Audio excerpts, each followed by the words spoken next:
आज हम 3 phase induction motor के बारे में पढ़ेंगे।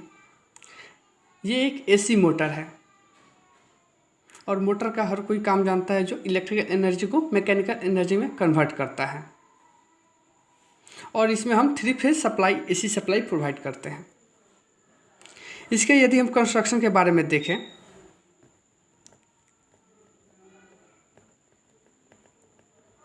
तो मेनली इसके दो पार्ट होते हैं, एक स्टेटर और एक रोटर। स्टेटर और दूसरा जो होगा रोटर। स्टेटर जो है वो स्टेशनरी पार्ट है और रोटर जो है रोटेटिंग पार्ट है। तो सबसे पहले हम स्टेशनरी पार्ट स्टेटर के बारे में पढ़ेंगे। तो उससे पहले हम इसका फिगर ड्रॉ करते हैं। ये मेरा स्टेटर का फिगर है जिसमें हम 3 फेज एसी सप्लाई यहाँ से प्रोवाइड करते हैं। ये जो फील्ड वाइंडिंग यहाँ पे किए हैं, स्टेटर का जो वाइंडिंग किए हैं, इसका 3 टर्मिनल है और इसी में हम 3 phase supply AC supply provide करते हैं। ये मेरा स्टेटर फ्रेम है, ओके। और ये स्टेटर कोर है जो थिन प्लेट का बना रहता है और ये यहाँ पे हम स्टेटर वाइंडिंग हम प्रोवाइड करते हैं। हम लाइन बाय लाइन सबके बारे में पढ़ेंगे। सबसे पहले हम स्टेटर फ्रेम के बारे में पढ़ते हैं। स्टेटर फ्रेम जो है वो आउटर पार्ट है और ये कास्ट आयरन का बना रहता है। इसकी मैकेनिकल स्ट्रेंथ जो होती है बहुत हाई होती है, मतलब ये बहुत स्ट्रॉन्ग होता है। स्टेटर फ्रेम स्टेटर के कोर को और स्टेटर वाइंडिंग को प्रोटेक्शन प्रोवाइड करता है एक्सटर्नल फोर्स से। इसकी जो परमेबिलिटी जो होती है स्टेटर फ्रेम की बहुत हाई होती है, जिसके कारण इसका रिलक्टेंस जो होगा वो लो होगा। परमेबिलिटी और रिलक्टेंस के बारे में हम ट्रांसफार्मर के कंस्ट्रक्शन के बता रहे थे, उस टाइम हम बताए थे। यदि परमेबिलिटी और रिलक्टेंस के बारे में समझना है तो कंस्ट्रक्शन ऑफ द ट्रांसफार्मर पिछले लेक्चर में है इसके, ओके। इसका जो परमेबिलिटी हाई है और ये लो रिलक्टेंस पाथ बनाता है, क्योंकि लो रिलक्टेंस पाथ रहेगा तो इसका जो magnetic field rotating magnetic field जो प्रोड्यूस होगा वो इजीली फ्लो करेगा। इसमें किसी भी प्रकार का रुकावट नहीं आएगी लो रिलक्टेंस पाथ होने के कारण। और जब मेरा परमेबिलिटी हाई रहेगा तभी मेरा रिलक्टेंस पाथ जो है वो लो होगा, क्योंकि रिलक्टेंस पाथ की जो फॉर्मूला होती है, लो रिलक्टेंस का जो फॉर्मूला होता है वो L/A mu naught mu R. यदि हम लेंथ को बढ़ाएं तब मेरा रिलक्टेंस जो है वो बढ़ेगा, घटाएंगे लेंथ को तो ये मेरा घटेगा। एरिया ऑफ द फ्रेम के एरिया को यदि हम बढ़ाते हैं तो जो रिलक्टेंस है वो मेरा घटेगा, ओके, क्योंकि इन्वर्सली प्रोपोर्शनल है दोनों के बीच में। म्यू नॉट जो है मेरा कांस्टेंट वैल्यू होता है। म्यू आर परमेबिलिटी, कौन सा मटेरियल हम यूज़ करते हैं उस पर निर्भर करता है परमेबिलिटी। तो हम यहाँ पे कास्ट आयरन का यूज़ किए हैं। कास्ट आयरन जो होता है उसकी परमेबिलिटी हाई होती है, इसलिए जब ये मेरा परमेबिलिटी हाई होगी तो मेरा रिलक्टेंस जो होगा वो लो होगा। तो यहाँ पे हम रिलक्टेंस के बारे में बात किए और रिलक्टेंस जो होता है जितना लो हो उतना हम लोगों के लिए अच्छा है, क्योंकि जो मैग्नेटिक फ्लक्स जो जनरेट होगा यहाँ पे रोटेटिंग मैग्नेटिक फ्लक्स, उसे किसी भी प्रकार की रुकावट नहीं आएगी, वो इजीली फ्लो करेगा इस सर्किट में, ओके। इस पाथ में इजीली फ्लो करेगा रोटेटिंग मैग्नेटिक फील्ड। ये हम पढ़े स्टेटर फ्रेम के बारे में। यदि हम बात करें स्टेटर कोर के, स्टेटर कोर जो होता है वो लेमिनेटेड कोर का बना रहता है, थिन प्लेट रहता है, जिसकी थिकनेस जो होती है 0.25 mm टू 0.5 mm हम रखते हैं थिकनेस। और कोर है तो इसे हम लेमिनेटेड करके बनाएंगे, थिन प्लेट का यूज़ करेंगे यहाँ पे, क्योंकि हमको एडी करंट लॉसेस को रिड्यूस करना है।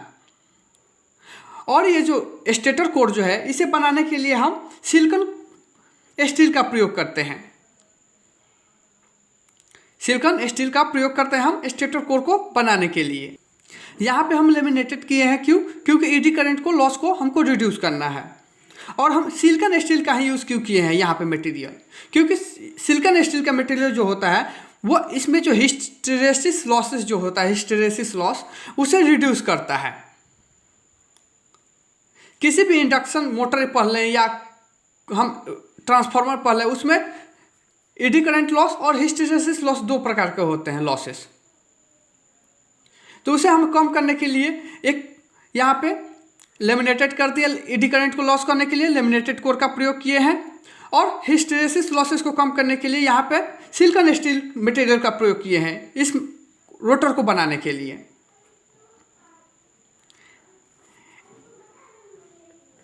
AD loss plus hysteresis loss जो होगा ये मेरा, इसको हम कोर लॉस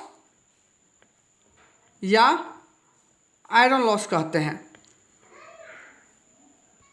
ये जो लॉसेस होते हैं ये हीट के फॉर्म में निकलते हैं। स्टेटर का जो कंडक्टर होता है वो हम स्लॉट में पुट करते हैं। ये मेरा स्लॉट्स है, ये जो दिख रहा है यहाँ पे, इसे हम स्लॉट्स कहते हैं। इसी में हम स्टेटर वाइंडिंग को पुट करते हैं, इसी में हम कंडक्टर को लगाते हैं और वाइंडिंग प्रोवाइड करते हैं इसी में स्लॉट्स में। यहाँ पे हम स्टार या डेल्टा वाइंडिंग प्रोवाइड कर सकते हैं स्टेटर में। ये जो वाइंडिंग हम कर रहे हैं इसे हम स्टार फॉर्म दे सकते हैं या डेल्टा फॉर्म में हम वाइंडिंग कर सकते हैं इसमें। और ये जो नंबर ऑफ स्लॉट्स होता है ये मल्टीपल 3 के मल्टीपल में रहता है, या तो हम 9 करेंगे या हम 18 करेंगे। 3 के मल्टीपल में हम इस स्लॉट्स को प्रोवाइड करते हैं, क्योंकि हमको 3 फेज वाइंडिंग देना है हमको यहाँ पे। अब हम बात करेंगे रोटर के बारे में। रोटर जो है एक रोटेटिंग पार्ट है जिसका शेप जो होता है साइलेंड्रिकल शेप का बना रहता है, और इसे भी हम लेमिनेटेड कोर से बनाते हैं, लेमिनेटेड करके। और लेमिनेटेड का मतलब समझ रहे हो आप लोग, क्योंकि हम एडी करंट लॉस को हम रिड्यूस करना चाहते हैं। यहाँ पे लेमिनेटेड कोर का बना रहता है, और ये जो सिलिकॉन स्टील का प्रयोग करते हैं हम रोटर को बनाने के लिए, सिलिकॉन स्टील। यहाँ पे जो हम कोर जो है वहाँ पे इंड कैप्स और बेयरिंग का यूज़ करते हैं। बेयरिंग का यूज़ क्यों करते हैं? क्योंकि हमको वहाँ पे फ्रिक्शन को कम करना है, उसलिए हम रोटर में जो है बेयरिंग का यूज़ करते हैं, वहाँ पे जो फ्रिक्शन है वो कम हो जाए। रोटर का जो पार्ट होता है वो दो प्रकार का होता है। एक जो होता है स्क्वायर केज या केज रोटर हम इसे बोल सकते हैं, तो हम स्क्वायरल केज या केज रोटर हम इसे बोल सकते हैं। दूसरा जो होता है स्लिप रिंग रोटर, या इसे हम फेज वाउंड रोटर बोल सकते हैं।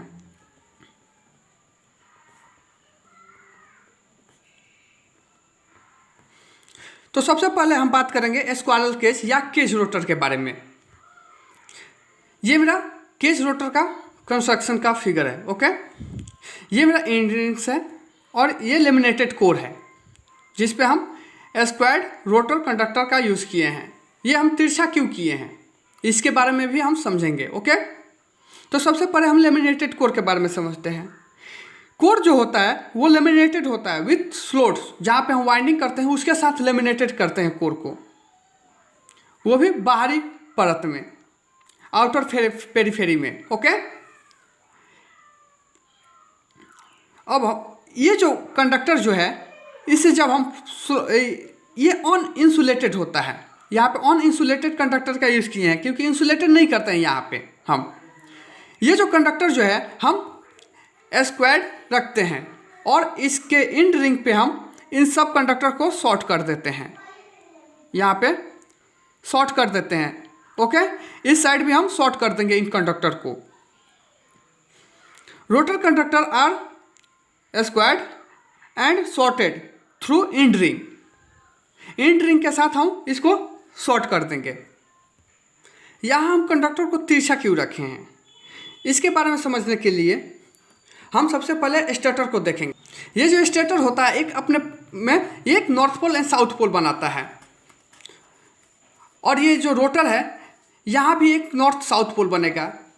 नॉर्थ और साउथ जो होता है north pole and south pole, ये लॉक्ड ना हो जाए इसमें, इसीलिए हम इसे तिरछा रखते हैं। हम बोल सकते हैं magnetic locking between stator teeth and rotor teeth. Stator teeth और रोटर टीथ का जो लॉकिंग है इज एवॉइडेड, उसे दूर करने के लिए हम इसे तिरछा रखते हैं। या हम बोल सकते हैं यूनिफॉर्म टॉर्क विल प्रोड्यूस, यहाँ पे टॉर्क जो प्रोड्यूस होगा रोटेटिंग मैग्नेटिक फील्ड का वो यूनिफॉर्म चारों तरफ प्रोड्यूस हो, किसी एक तरफ ये ना लगे टॉर्क, चारों तरफ हमें यहाँ पे टॉर्क प्रोड्यूस हो। यहाँ नॉइज़ को कम करने के लिए हम इसे तिरछा रखते हैं। बोल सकते हैं ऑपरेटिंग नॉइज़ रिड्यूस, जब हम ऑपरेशन में इसे लाते हैं तो नॉइज़ को कम करने के लिए इसे हम कंडक्टर को हम स्क्वायर्ड रखे हैं तिरछा। Cage rotor is suitable for low capacity motor, इसका यूज हम लो कैपेसिटी मोटर के लिए यूज़ करते हैं। लो कैपेसिटी का जहाँ काम हो वहाँ पे हम ये केज रोटर का उपयोग करते हैं। क्यों? क्योंकि स्टार्टिंग करंट जो इसका होता है बहुत हाई होता है, यहाँ पे स्टार्टिंग करंट हाई होता है और टॉर्क जो यहाँ पे आता है वो लो टॉर्क प्रोड्यूस होता है। लो टॉर्क जो प्रोड्यूस होगा तो ये कैपेसिटी इसकी जो होगी किसी भी चीज़ को उठाने की या किसी को मैकेनिकल सपोर्ट देने की वो बहुत कम होगा। यहाँ पे लो टॉर्क के कारण इसे हम लो कैपेसिटी मोटर में यूज़ करते हैं। जहाँ लो कैपेसिटी लोड हो वहाँ पे हम इसका यूज़ करते हैं। अब हम बात करेंगे स्लिप रिंग के बारे में। ये मेरा स्लिप रिंग का कंस्ट्रक्शन है, इसके बारे में हम डीपली समझाएंगे केज रोटर से कंपेयर करके। इसे हम स्टार वाइंडिंग प्रोवाइड किए हैं और यहाँ पे ये जो है मेरा स्लिप रिंग है और यहीं पे हम प्रोसेस का यूज़ किए हैं, कार्बन प्रोसेस, ओके। और यहाँ पे एक्सटर्नल वेरिएबल रेजिस्टेंस का प्रयोग किए हैं।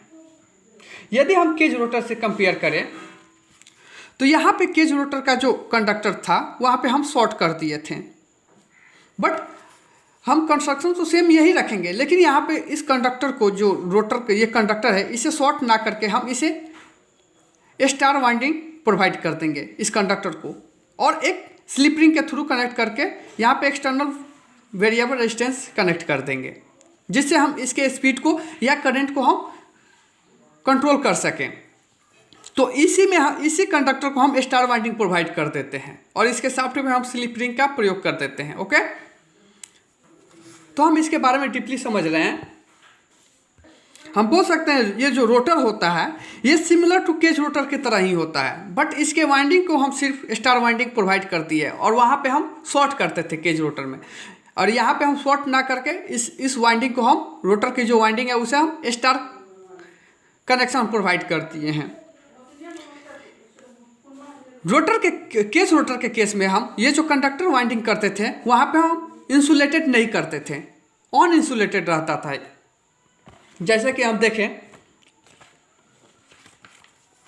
यहाँ पे जो हम वाइंडिंग किए हैं ये कंडक्टर जो है ये ऑन इंसुलेटेड है, यहाँ पे इंसुलेटेड नहीं किए हैं। बट स्लिप रिंग के केस में जब हम इस वाइंडिंग को प्रोवाइड करेंगे तो इसे हम इंसुलेटेड करके करेंगे, इंसुलेशन प्रोवाइड करेंगे, उसके बाद हम करेंगे यहाँ पे वाइंडिंग को। हम कह सकते हैं external variable resistance are connected through slip ring and brushes. Slip ring और ब्रशेस के थ्रू एक्सटर्नल रेजिस्टेंस जो है वो कनेक्टेड रहता है। Variable resistance act like a starter and also take part in speed control. हम इसका यूज हम स्टार्टर की तरह कर सकते हैं, स्टार्टर, या हम इसके स्पीड को कंट्रोल करने के लिए हम एक्सटर्नल वेरिएबल रेजिस्टेंस का प्रयोग करते हैं। This rotor have high starting torque. ये जो रोटर है स्टार्टिंग टॉर्क हाई रखता है और रेजिस्टेंस जो करंट होता है वो लो रखता है। और केज रोटर में हम देखें तो स्टार्टिंग टॉर्क जो होता है वो लो होता है और स्लिप रिंग में स्टार्टिंग टॉर्क जो होता है वो हाई होता है और करंट जो होता है वो लो होता है। क्योंकि स्टार्टिंग टाइम हम जो ये रेजिस्टेंस जो वेरिएबल रखा है इसकी वैल्यू बहुत हाई रख देते हैं, हम इस वैल्यू को हाई कर देते हैं, जिसके कारण यहाँ पे करंट जो प्रोड्यूस होगा वो लो होगा और टॉर्क जो आएगा वो बहुत हाई टॉर्क प्रोड्यूस होगा। इस रोटर का प्रयोग जो हम करते हैं suitable for high capacity motor, high capacity load पे हम इस मोटर का यूज़ करते हैं जहां हाई कैपेसिटी की ज़रूरत हो। आज हम देखें 3 फेज इंडक्शन मोटर के कंस्ट्रक्शन के बारे में। नेक्स्ट लेक्चर में हम इसके प्रिंसिपल के बारे में देखेंगे। Thank you.